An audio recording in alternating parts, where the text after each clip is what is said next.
ॐ नमो अरिहन्ताणं ॐ नमो सिद्धाणं ॐ नमो आयर्याणं ॐ नमो वच्छायाणं नमो लोए सब साहूणं ऐसो पंच नमोकारो सब पाव प्रणाशिनो मंगलाणंच सव्वेसिं परमं हवै मंगलम्।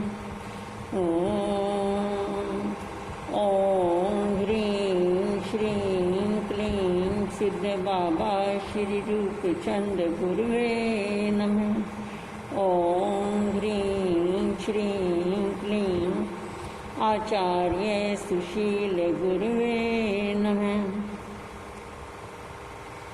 ॐ अरहन मुख कमल वासिनी पापात्म क्षयं करी श्रुत ज्ञान ज्वाला सहस्त्र ज्वलित सरस्वती मत पापं हन हन दह दह क्षां क्षीं क्षूं क्षौं क्ष क्षीर धवले अमृत संभवे वां वां हुं हुं स्वाहा वां वां हुं हुं स्वाहा वां वां हुं हुं स्वाहा।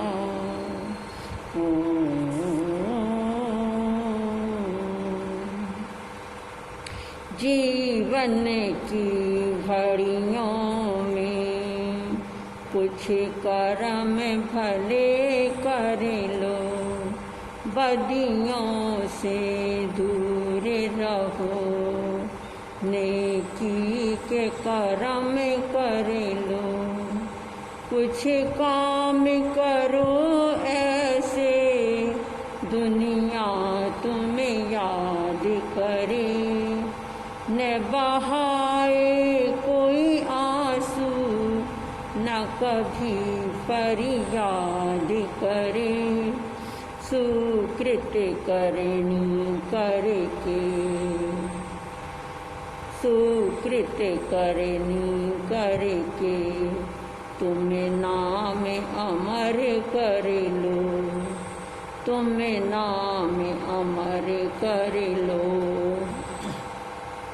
कुछ कर्म भले कर लो, सत्संग की गंगा में प्रभु वाणी की यमुना में, सत्संग की गंगा में प्रभु वाणी की यमुना में।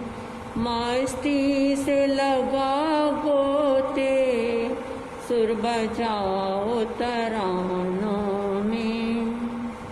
सरल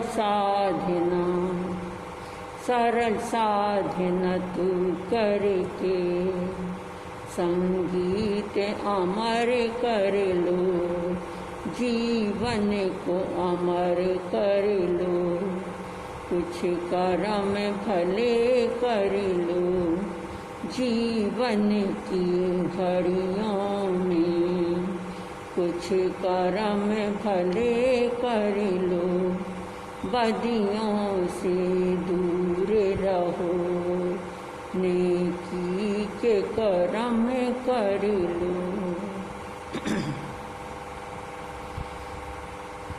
आज महापर्व पर्युषण का 5वां दिन है। परंपरा के अनुसार जीवन का हर क्षण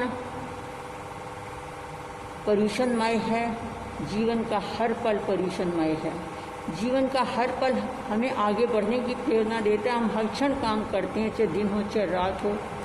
वहाँ पर हम ये नहीं देखते कि अभी ये दिन आने वाला है, तब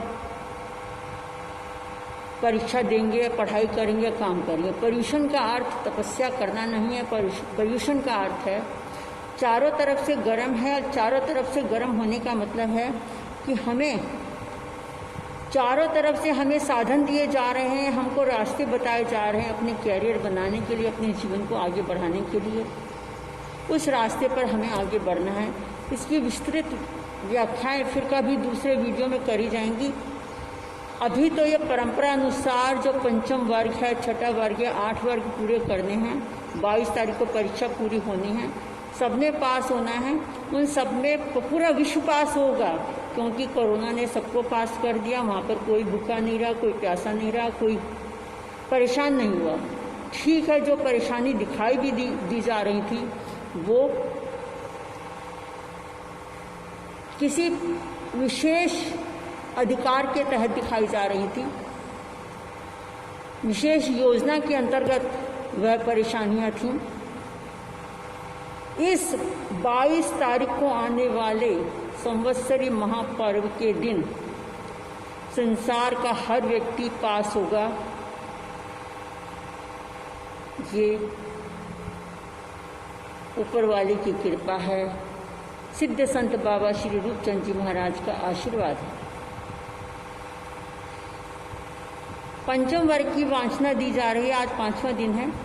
जैनंग भंते समनेनंग जाव संपत्त्यनंग चौथस्य वग्गस्य अयमठ्ठे पणत्ते पंचमस्य नंग भंते वग्गस्य अंतगढ़ दशानंग समनेनंग जाव संपत्त्यनंग की अट्ठे पणत्ते एवं खलु जम्बू समनेनंग जाव संपत्त्यनंग पंचमस्य वग्गस्य 10 अध्ययना पणत्ता तंग जहा पौमा वई यह गौरी गंधारी लखना सुसीमा यह जम्बवई सत्यभामा रूपिणी मूलसिरी मूलदत्ता वी जैनंग भंते समनेनंग जाव संपत्त्यनंग पंचमस्य वग्गस्य 10 अध्ययना पणत्ता परमस्य नंग भंते अध्ययनस्य समनेनंग जाव संपत्त्यनंग की अट्ठे पणत्ते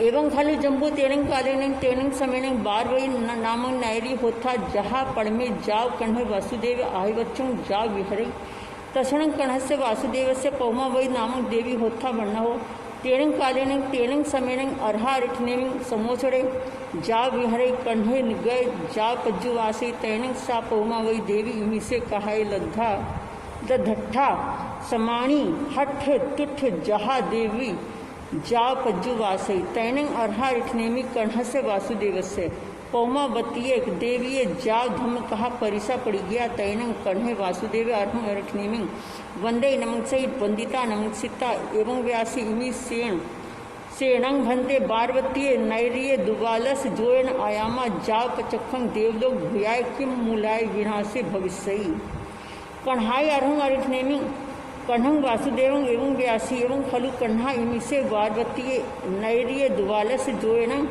आयामा नव जोयन जाव पचखंग देवलोक भुयाय सुरग्य दीवायन मूलाय विनाशे भविष्यई तैनंग कण्हस्य वासुदेवस्य अर्हव अरिठनेमिस्य अंत्ये एमठ्ठं सोचा अयमेव रूवे अजत्थिये समुपन्ने धन्नाणं तेजाली मयाली उव्याली पुरुषेण वारिसेण पज्जुनं संभ अनिरुद्ध दृढ़नेमी सचनेमी पिभियो कुमारा जीर्णं चिच्चा हिरण्यं जाव परिभायता अर्हो अरिठनेमी से अंत्यं मुंडा जाव पव्या आहनं अधन्ने अकय पुण्य राज्य यह जाव अंत्य उरे मानुष्य एसूये काम भोगेशु मुच्छिये नो संचायेमी अर्हो अरिठनेमी स अंत्ये जाव पवित्रय कण्हाई अर्हा अरिठनेमी कण्हं वासुदेवं एवं व्यासी से नूनं कण्हा तब अयं अध्यथिये समुपन्ने धन्नाणं ते जाली जाव पवित्रय से नूनं कण्हा अयमठ्ठे समठ्ठे हंता अस्थि तं नो खलु कण्हा तं एव भूयं वा भव्यं वा भविष्य वा जन्नं वासुदेव चैता हिरण्यं जाव पविसंति से क्येण ठेनं भंते एवं विच्चय न एवं भूयं वा जाव पविसंति कण्हाई अर्हा रिठनेमी कण्हं वासुदेवं एवं व्यासी एवं खलु कण्हा सव्वे वियनं वसुदेवा पूर्व भव्य न्याण कड़ा से एट ठेनं कण्हा एवं विच्चय न एवं भूयं जाव पविसंति तैनंग से कण्हे वासुदेव अर्हं अरिठनेमी एवं व्यासी अहं नंग भंते यो कालमासे कालं किच्चा कहीं गमिष्यामि कहीं वज्जिष्यामि तैनंग अर्हा अरिठनेमी कण्हं वासुदेवं एवं व्यासी एवं खलु कण्हा तुमंग बारवये नैरिय सुर दिवायन कुमार कोव निढठाय ढाय अम्मा पी नियग विप हुणे रामेण बलदेवेण सद्धिं दहिन व्यालिंग अभिमोहे जोहि ठिल्ल पामोखाणं पंचुनः पंडवाणं पंडु राय पुत्ताणं पासं पंडु महुरं संपत्तिये कोसंब वन पाणने न गोह वर पाय वस्य अहे पुढ़ा विसी लापठय पिय वथ पच्छाइये शरीरे जर कुमारिणं तिखेणं को दंड विक मुखेणं इसुणा वामे पाय विधेशमाणे कालमास्य कालं पिच्चा तच्चाय वालु यप भाई पुड़िबिये उज्जलिये नरे नेर ये ताय हिसी तैणं कन्हे वासुदेवी अर्हो अरिठनेमी से अंतिये मठं सोचा निसम ओहे जाव झियाई कन्हाई अर्हा अरिठनेमी कन्हं वासुदेवं एवं व्यासी माणं तुमं देवानुप्रिया ओहे जाव झियाई एवं खलु तुमं देवानुप्रिया तच्चाव पुड़िबियो उज्जलियाओ अणतरण उवठिता ये जम्बू दीवे भारे वासे आगम्य साय उस पीणाइनिये पुंडेसु जन वयसु सय दुबारे बार समय अम्मे नामं अर्हा भविष्यसि तथ तुमं बहुई वासायं केवल परियाण पौनेता सिज्ज हिंसी टर्निंग से कन्हे वासुदेव अर्हो अरिठनेमी से अंतिये मठं सोचा निसी सम्मंग हट तुठं अफोड़ेता विगई वगईता तिविंग छिंदई छिंदईता सिहनाय करे करेता अर्हं अरिठनेमी वंदे नमक्सई वंदिता नमक्सिता तमेव अभिषेकं हत्तिरेणं दुरुहई दुरुहिता जेने बारवई नैरी जेने सय गिहे तणे उबागय अभिषेक हथी रैनाओ पच्चो रुहिता जेने बाहिरिया उवठाणम साला जेने सय सिंहासने तेने उवागच्छेता सिंहासनं वरंसी पुरथाभिमुहे निस्ययिता कौडुंबिये पुरिसे सद्दावयिता एवं व्यासी गच्छं नंग तुभ्य देवानुप्रिय बारवये नैर्य संहारक जाग उघोषे माणा एवं वह एवं खलु देवानुप्रिय बारवतीय नैर्य दुवालस जोयण आयामा जा पचखं देवलोक भूयाय सुरज्ञ दिवायन मूलाय विनाशे भविष्य तंग जो नंग देवानुप्रिय इच्छाई बारवतीय नैर्य राया वा जुबराया वा ईसरे तलवरे मांडवीय कुटुंबीय इभ्य सेठी वा देवी वा कुमारो वा कुमारी वा अर्हो अरिठनेमी से अंतिये मुंडे जाव पवित्र तंग नंग कन्हे वासुदेव विसज्जय पच्छा तुरस वीय से अहा पवितं वित्तं अनुजानई महया इद्धि सकार समुद्दण्डय से निखमणं करे दो चंपी तच्चंपी घोषणवं घोषे घोषिता मम एयं आण तियं पच्च पीण है तैणं ते कौटुंबिये पुरिसा जा पच्च पीणई तैणं सा पौमा वै देवी अर्हो अरिठनेमी से अंतिये धम्मं सोचा निसम्म हट तुठ जा भिया अर्हं अरिठनेमी वंदई नमक्सई वंदिता नमक्सिता एवं व्यासी सद्दहामी नंग भंते निगंथं पव्याणं से जह्यं तुभ्ये वधय जंग नवरंग देवानुप्रिया कण्हं वासुदेवं आपु छामी तैणं अहं देवानुप्रियाणं अंतिये मुंडा जाव पव्यामी आहा सुन देवानुप्रिय माँ पड़ी बंद करे तैणं सा पौमा वै देवी धम्यं जाणपवरं दुरुहई दुरुहिता जेणे वारवैण नैरी जेणे सय गिहे तेने वागच्छेता धम्याओ जाणाओ पच्चो रूही ता जेणे कन्हे वासुदेवे तेने वागच्छेता करियल जाव कट्टु कण्हं वासुदेवं एवं व्यासी इच्छामिनं देवानुप्रिया तुभ्यं अभिनुनाया समाणी अर्हो अरिठनेमी से अंतिय मुंडा जाव पव्यामी आहा सुवं देवानुप्रिया पिए तैणं से कन्हे वासुदेव कुटुंबीय पुरी से सद्दावेयिता एवं व्यासी क्षिप्पा मेव भो देवानुप्रिया पौमा वह्ये देवीय महत्थं निखम्मणाभिषेयं उवट्ठ वेहे उवट्ठ वित्तायं आणत्यं पच्चित्पीनः तैणं ते कुटुंबिया जा पच्चित पीणंती तैणिंग से कन्हे वासुदेवे पौमा वहीं देवीं पट्टय दुरुहई दुरुहिता अठ एणं सोवन्न कलश जाल निखमाणा भीषेणं अभिसिंचयिता सव्वालंकार भूषियं करे करेता पुरिस सहस वाहिनी शिव्यं दुरुहावयिता बार वैन नैरी मध्येण निगच्छयिता जिणे रेविये पव्वय जिणे सहसं वणे उज्जाने तेणेव वागच्छेता सियं ठवेता पौमावई देवी सियाव पच्चो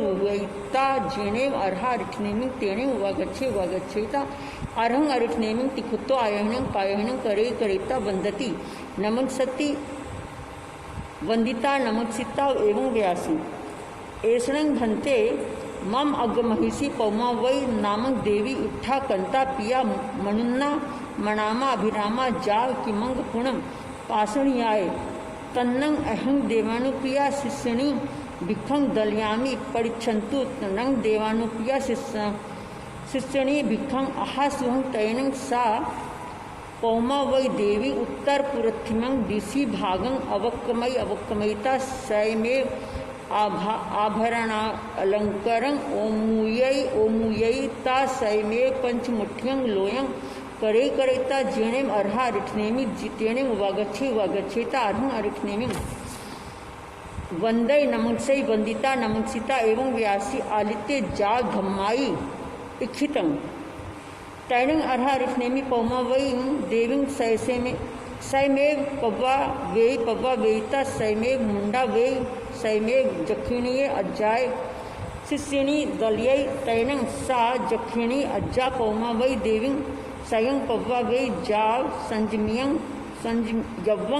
तैणं सा पौमा वै जाव संजमयि तैणं सा पौमा वै अज्जा जाया ईरिया सम्या जाव गुत्त बंभयारिणी तैणं सा पौमा वै अज्जा जखिणीय अज्जाय अंतिये समाइये माई वाइन एकारसं अंगाइन अहिजय बहुहिं चौथ छठम दसवां द्वाल सेहिं मास 10 मास कम्मणेहि विविहेहिं तवो कम्मेहिं अप्पाणं भावेमाण विहरे तैणं सा पौमावै अज्जा बहु परिपुन्नायं विसंग वासायं सामन्न पर्याणं पावनिता मासियाय संलेनाय अप्पाणं झोसेयिता सठिं भत्तायं अणसणाय छेदेता जस ठाय कीरई नग भावे जाव तमठं आरा हे चरी मुस्सा से हिं सिद्धा उखेवो ये अध्ययन से तेणं कालेनं तेणं समिणं बारवै नैरी रेव्य उज्जाने नंदनवने तत्थणं बारवये नैरिये कन्हे वासुदेवे राया होता तसणं कन्ह वासुदेवस्य गोरी देवी वर्णव अर्हा अरिठनेमि समोसरे कन्हे निगय गोरी जहा पौमा वही तहा निगया धम्म कहा परिसा पड़ी गया कन्हे भी पड़ी गया तैरंग सा गौरी जहा पौमा वही तहा निखंता जाव सिद्धा एवं गंधारी लखना सुसीमा जम्बवई सचभामा रूपिणी अठवी पौमा वही सरिसा ओ अठ अध्ययना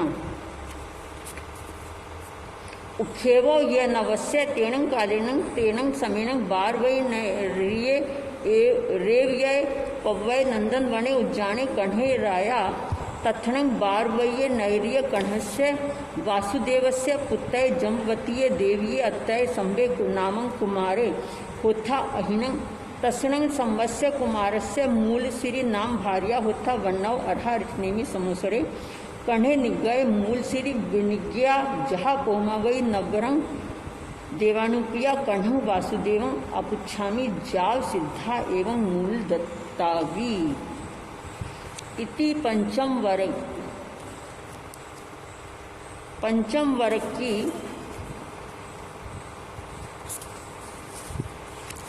मूल वाचना आपको सुनाई गई। पंचम वर्ग में महारानियों का वर्णन है। राजा कृष्ण की महारानियां हैं और 2 उनकी पुत्रवधुएं हैं। सबने दीक्षा ली है। ये कृष्ण कुमार के ही परिवार से, जब उनकी पत्नियां हैं, रानियां हैं। 5वें वर्ग की वांछना से को बताते हुए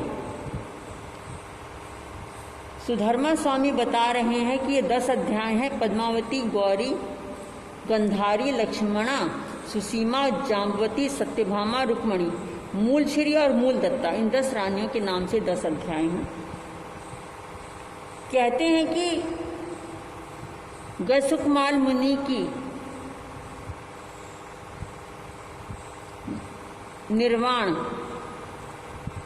कृष्ण जी को असहनीय थी। छोटा भाई था, छोटा भाई भले ही था, उनको पता भी था कि ये छोटी उम्र में दीक्षा ले लेगा, परंतु ऐसे नहीं पता था कि इस तरह से वो मोक्ष को प्राप्त होंगे, निर्वाण को प्राप्त होंगे। उनका मन कमज़ोर पड़ गया था। जब मन कमज़ोर पड़ जाता है या होनी बलवान होती है तो बड़े से बड़ा महारथी भी अपने को कमज़ोर महसूस करता है। कृष्ण भगवान ने अरिष्नेमी भगवान के पास जाकर उनसे प्रश्न करने के लिए, उनसे मन को शांति प्राप्त करने के लिए वहाँ गए। अरिष्नेमी भगवान ने उनको देखते ही कहा कि कृष्ण, तुझे परेशान होने की आवश्यकता नहीं है। तुझे परेशान होने की आवश्यकता नहीं है, इतना मन दुखी मत कर। मेरा मन नहीं लगता इस संसार में, मुझे कुछ समझ में नहीं आता।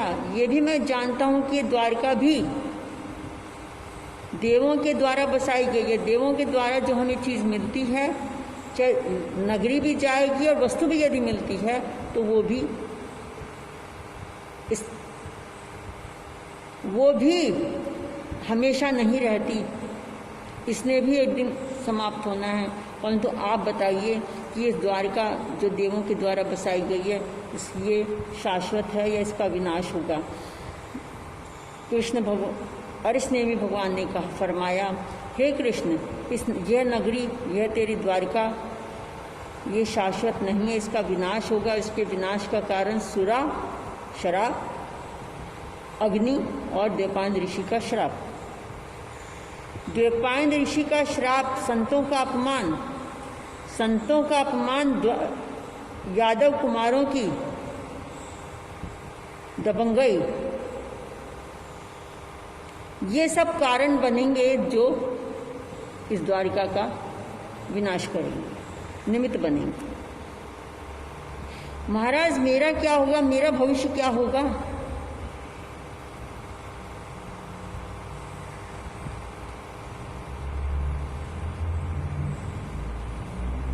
जो चक्रवर्ती होता है वह तो खुद युद्ध नहीं लड़ता, उसके लिए दूसरे जने युद्ध करते हैं, इसलिए वो अंतिम समय में सिद्ध, बुद्ध और मुक्त हो जाता है। परंतु वासुदेव और प्रति वासुदेव को खुद युद्ध करने पड़ते हैं, तो वो ना तो कभी दीक्षा दे सकते और ना कभी सिद्ध, बुद्ध और मुक्त होते हैं। परंतु आगामी 24 में अम्मम नाम के तुम 12वें तीर्थंकर बनोगे। इतना सुनकर कृष्ण महाराज प्रसन्न हो जाते हैं और बच्चों की तरह उछलते हैं। प्रसन्नता एक चीज़ ही ऐसी है।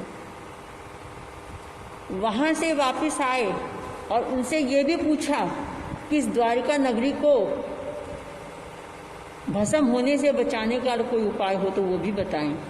जब तक इस नगरी में तपस्या होती रहेगी तब तक वो अग्नि कुमार देव भी इसका बाल बांका नहीं कर सकता।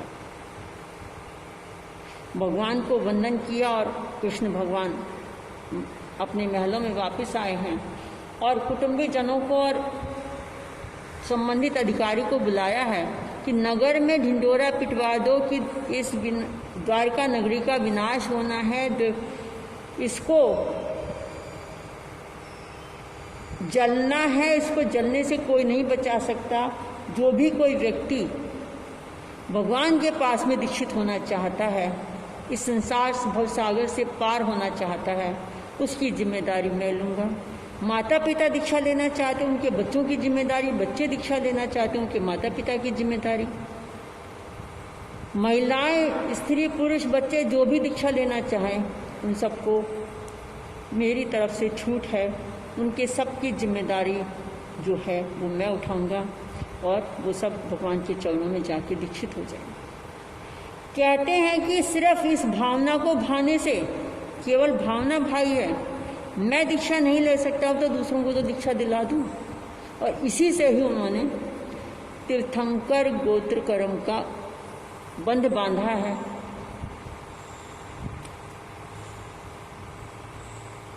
और तीर्थंकर गोत्र कर्म का बंध बांधने के बाद में कृष्ण भगवान ये ढिंडोरा पिटवा दिया है। सुरा, शराब, यादव कुमारों को, सारे अधिकारियों को बुलाया है और कहा है कि शराब का सेवन पूरे नगर में निषिद्ध है। आज भी मतलब कानून निकलते हैं, आदेश निकलते हैं सरकारों के। उस जमाने में भी आदेश निकाला गया कि नगरी में शराब नहीं पी जाएगी। जितनी भी शराब थी वो सारी उठाकर नगर के बाहर गड्ढे में फेंक दी गई। तालाब कह दीजिए या गड्ढा कह दीजिए, उसमें फेंक दी गई। और पीछे मुड़ के वहाँ पर नहीं देखा गया वो दरवाज़ा बंद था या खुला था। होनी बलवान होती है। 12 वर्ष तक तपस्या होती रही, वो एक अलग बात। उससे पहले एक दिन यादव कुमार खेलते हुए नगर के बाहर आ गए। खेलते खेलते प्यास लगी कह दीजिए, क्योंकि शराब पीना उनकी आदत थी। वो उदय में आया, क्योंकि पानी पियोगे और शराब पियोगे दोनों में बहुत अंतर है। जिसने कभी शराब नहीं पी रखी होगी वो कभी शराब को पी ही नहीं सकता पहली बार में। इसलिए उन्होंने जो तालाब में जो शराब फेंकी गई थी वो और भी पुरानी होने से बहुत अच्छी लगी उन्हें और वो शराब पी ली। शराब पीने के बाद जो उन्होंने मस्ती करी है, और सामने ऋषि मुनि रहते थे, ऋषि मुनियों को, दुर्वासा ऋषि भी वहाँ पर हैं और देवपायन ऋषि भी वहीं पर तपस्या कर रहे हैं। उन कुमारों ने सुना था कि देवपायन ऋषि के कोप से, उनके श्राप से इस द्वारिका का विध्वंस होगा, ये द्वारिका अग्नि से जलेगी। और ज़्यादा उन्हें परेशान करते हैं कि अच्छा तो देवपायन ऋषि हमारी द्वारिका को जलाएगा, ले। उसको इतना पीटते हैं, उन मुनियों को उतना अपमान करते हैं, मुंह से भी शब्द बोलते हैं, हाथ भी चलते हैं, पैर भी चलते हैं, सब काम होते हैं। और एक कुमार ने क्या किया, पास में कोई मरा हुआ सांप पड़ा था, वो उनके गले में डाल दिया। देवपायन ऋषि की भी सहन करने की एक सीमा होती है। उनका क्रोध प्रकट हुआ कि मेरी तपस्या का कोई फल मिले तो मैं इस नगरी को भस्म करने वाला बनूं, इसके विनाश का कारण बनूं। और उन कुमारों की यातनाओं से पीड़ित होकर वो मृत्यु को प्राप्त हुए और जाकर कहाँ बने, अग्नि कुमार देव। पीछे का इतिहास देखा, उपयोग लगाया कि मैं कहाँ से आया, क्या हुआ। क्रोध जागृत हुआ है, अग्नि कुमार देव बने हैं।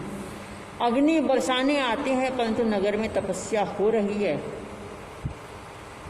इसलिए बाल बांका नहीं कर पा रहे हैं, वो अग्नि को बरसा नहीं पा रहे हैं। 12 वर्ष बीत गए।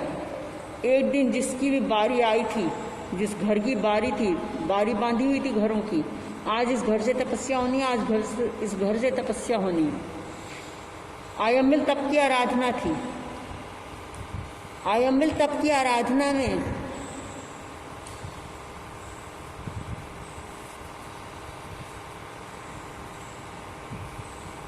वो किस तरह से तपस्या करते हैं ये वो विषय नहीं है, सिर्फ आयम्बिल तप की आराधना हो रही है। 12 वर्ष पूरे होने पर उस घर के व्यक्ति ने सोचा कि 12 वर्ष तक किसको याद रहता है, इतने वर्ष तो बीत गए, अब तो सब भूल भाल गए होंगे। उसने तपस्या नहीं करी, होनी बलवान थी, और तपस्या नहीं होने के कारण से अग्नि कुमार को मौका मिल गया और धू धू धू धू करके पूरी द्वारका जलनी प्रारंभ हो गई। कृष्ण महाराज तक समाचार पहुँचे, सबको बचाने जाते हैं, करने जाते हैं, परंतु जैसे जैसे तक बचाने जाते हैं उससे पहले ही वो भस्म हो जाते हैं। माता पिता की याद आई, उनको ले चलो, उनको बाहर निकाल लें। रथ में बिठा दिया, घोड़े देखने गए, हाथ बैल देखने गए, नहीं मिले, सब धू-धू करके जल रहे थे, सबके शरीर से खून बह रहा था। खुद दोनों भाई बलराम और कृष्ण जुट गए, रथ को खींचते हुए तेजी से लाए हैं। और जैसा कि द्वैपायन ऋषि ने जब उन्होंने विनय करी थी कि महाराज कुमारों को माफ़ कर दो, तो उन्होंने कहा था कि सिर्फ तुम दोनों भाइयों के अलावा इस नगरी में कोई नहीं बचेगा। और हुआ भी वही कि जैसे ही वो बाहर निकले हैं, कृष्ण और बलराम बाहर निकल गए दरवाजे से, और रथ पीछे है और बीच में से दरवाज़ा टूटा है, और माता पिता अंदर रह गए और दोनों भाई बाहर हैं। परेशान होते हैं, दुखी होते हैं, अब क्या करें, एक दूसरे के गले मिल के रोते हैं, एक दूसरे को सांत्वना देते हैं, ढाढ़स बंधाते हैं। कृष्ण कितने भी साहसी थे, परंतु अपने ही बसाई हुई नगरी, अपने ही परिवार को इस तरह से विनाश होते देखना बहुत मुश्किल काम होता है। वहाँ से चले कहाँ जाएं? युधिष्ठिर के यहाँ हम नहीं जाएंगे, उनसे किसी बात पर कोई मनमुटाव था, फिर भी सोचा कोई बात नहीं, वहीं चलते हैं और कोई उपाय नहीं है। चलते जा रहे हैं दोनों भाई, रास्ते में कौशाम्बी वन पड़ता है, वहाँ पर कृष्ण भगवान थक गए, एक शिला के ऊपर बैठ गए कि भाई प्यास लगी है। एक आवाज देने पर 10-10 सेवक 10 तरह के पेय पदार्थ लेके पहुँचते थे, और आज एक पानी के लिए चारों तरफ देखना पड़ रहा है कि कहाँ से लाया जाए पानी। भाई तू यहाँ बैठ, मैं ढूंढ के लाता हूँ पानी। कृष्ण जी वहाँ पर बैठ गए और वहीं पर उस शिला के ऊपर बैठे बैठे थोड़ा सा तिरछे हुए लेटने लगे। एक पैर के ऊपर पैर चढ़ा रखा है, पैर में कदम था, पीला कपड़ा पहना हुआ था, पास में हरी झाड़ियाँ थीं। जरा कुमार जो इतने वर्ष पहले 12 वर्ष से भी पहले उसने सिर्फ इसी बात को सुन के अपना राजमहल छोड़ दिया था, राज परिवार छोड़ दिया था कि मैं अपने बड़े भाई का हंता नहीं बनूंगा, मैं नहीं बनना चाहता। शराब भी छोड़ दी और राज्य भी छोड़ दिया और जंगलों में चले गए, परंतु जंगलों में आग लगती रहती थी, रास्ते बदलते रहते थे। घूमते हुए वो कैसे हुए कौशाम्बी नगरी में, वन में ही पहुंच गए। वहाँ पहुंच गए और उन्होंने दूर से क्या देखा है कि एक बहुत सुंदर हिरन है, रंग बिरंगा है, मालूम नहीं पता नहीं किस तरह का है, कुछ नया ही रूप है क्योंकि हरे पत्ते दिख रहे हैं, दूरी बहुत है, पीला रंग भी दिख रहा है, बीच में से जो उनका पैर दिख रहा है, इतनी बड़ी आँख दिख रही है, पद्म कमल का जो निशान है, निशाना साधा और जो चीख की आवाज़ सुनाई दी है, जिस चीज़ के लिए वो डरते थे जरा कुमार की कहीं ऐसा तो नहीं कि किसी मनुष्य के मेरा तीर ना लग जाए। गाय दौड़े हुए देखा, कृष्ण भगवान को पहचाना, भाई जी आप, और तू यहाँ कैसे? कि मैं तो उसी दिन राज्य से बाहर निकल गया था, महल छोड़ दिए थे जिस दिन मुझे मालूम पड़ा था कि मेरे तीर से आपका मोक्ष होगा।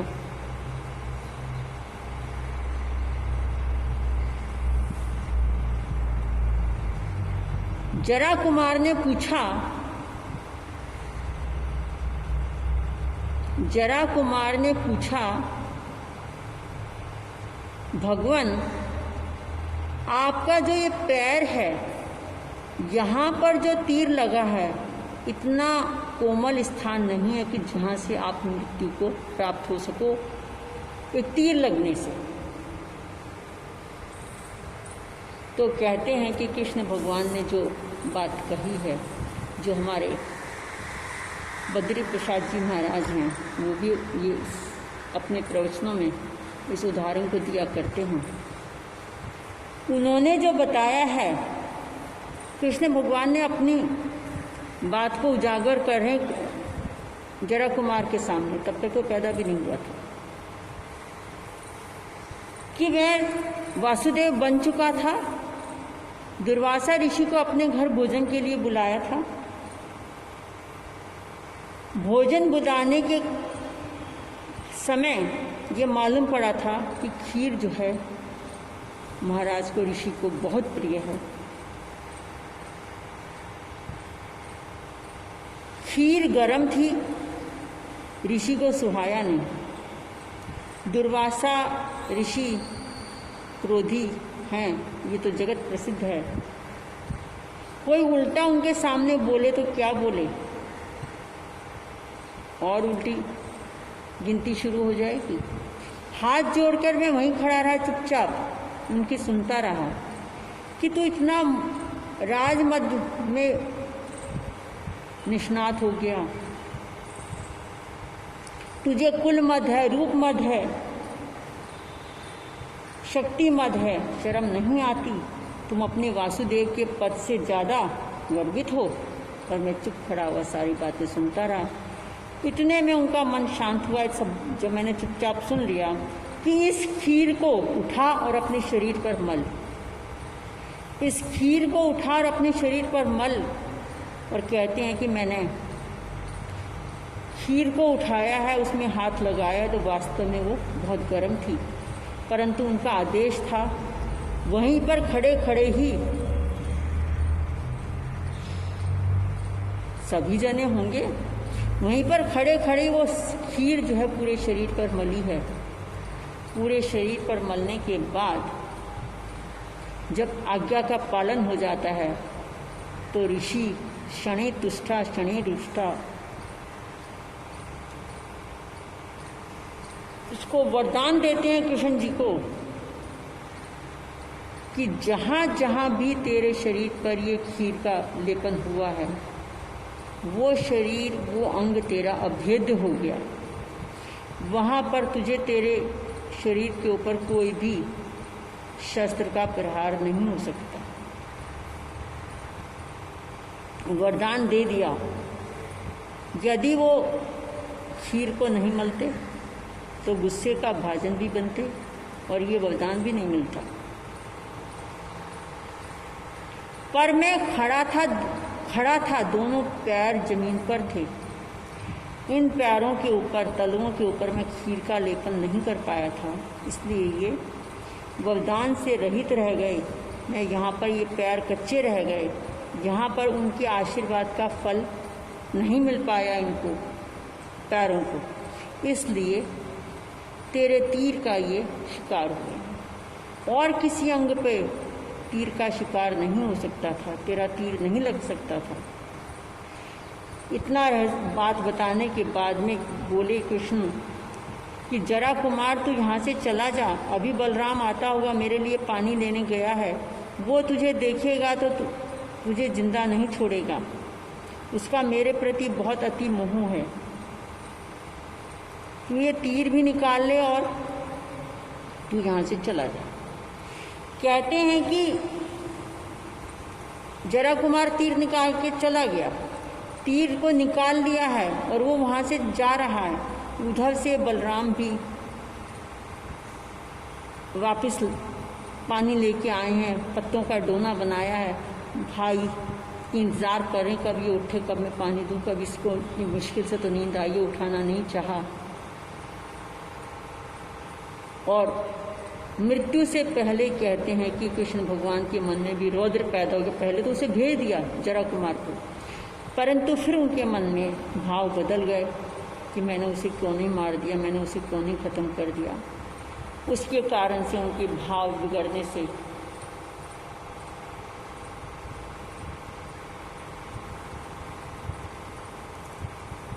जैसा भी हुआ, जिस भी गति को उन्होंने प्राप्त किया, वहाँ से चौकर वो 12वें तीर्थंकर बनेंगे। बलराम उनके शरीर को 6 महीने तक उठाए घूमते रहे कि नहीं मेरा भाई मरा नहीं, मेरा भाई मेरा है।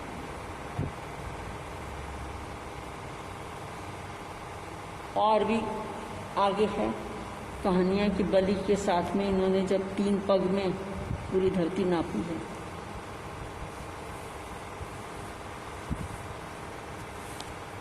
अब जब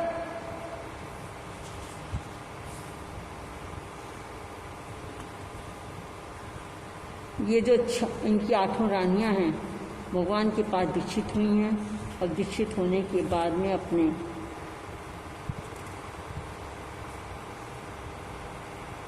सिद्ध बुद्ध और मुक्त हुई।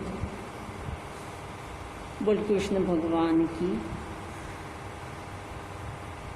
योगीश्वर कृष्ण की जय हो। 5वां अध्याय 5वां वर्ग अंतकृत दशांक शास्त्र का पूरा हुआ।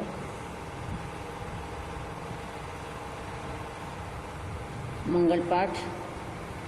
नमो अर्हंताणी, नमो सिद्धाणी, नमो आर्याणी, नमो वज्राणी, नमो लोहे शब्द सामने ऐसो पंच नमोकारो सर्व पाप प्रणाशन मंगलान सभ्य सिंह परमं हवई मंगलम। ओं ह्रीं श्रीं क्लीं सिद्ध बाबा श्री रूपचंद गुरुवे नमः। ओं ह्रीं श्रीं क्लीं आचार्य सुशील गुरुवे नमः। चत्तारी मंगलं अरिहंता मंगलं सिद्धा मंगलं साहू मंगलं केवली प्रणतं धम्मं मंगलं। चत्तारी लघुतमा अरिहंते लघुतमा सिद्धे लघुतमा साहू लघुतमा केवली प्रणतं धम्मं लघुतमा। चत्तारी शरणं पवज्जामि अरिहंते शरणं पवज्जामि सिद्धे शरणं पवज्जामि साहू शरणं पवज्जामि केवली प्रणतं धम्मं चरणं पवज्जामि। अरिहंत शरणं सिद्धि शरणं साध शरणं श्री केवली प्रेरुक्ति दया धर्म शरणं। ये चारों शरणें आपने और ने शरणा कोई जो भक्त प्राणी आदरे सुखे जी मंगल हो। शांति शांति शांति। कल्याण हो, मंगल हो, आनंद हो। हंसते रहो, मुस्कुराते रहो, गुनगुनाते रहो, अपनी हर इच्छा पूरी करते रहो। बोला रथ भगवान की जय, बोल आदिनाथ भगवान की जय, वर्धमान श्री महावीर स्वामी की जय, सिद्ध संत बाबा श्री रूपचंद जी महाराज की जय, अरहत संघाचार्य श्री सुशील कुमार जी महाराज की जय, आज की आनंद की जय, विचार्य जी महाराज की प्रणाम, आचार्य सुशील मुनि चतुर्थ की जय।